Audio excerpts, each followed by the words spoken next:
Hi, everybody. I'm at 3611 Brandenburg Boulevard on the southeast side of Indianapolis this afternoon.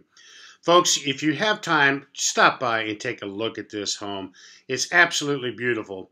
This house is selling for $132,900.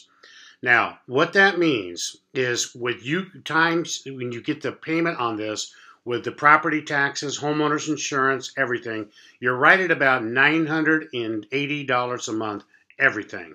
This house will qualify for MCC money through the Indiana Housing Finance Authority. With an MCC credit of about $101, your payment on this effectively would be $809 a month. Folks, this is a 4-bedroom home. It's 1,682 square feet. It has a loft upstairs, a formal dining room, a living room, and a family room. It's a beautiful looking home.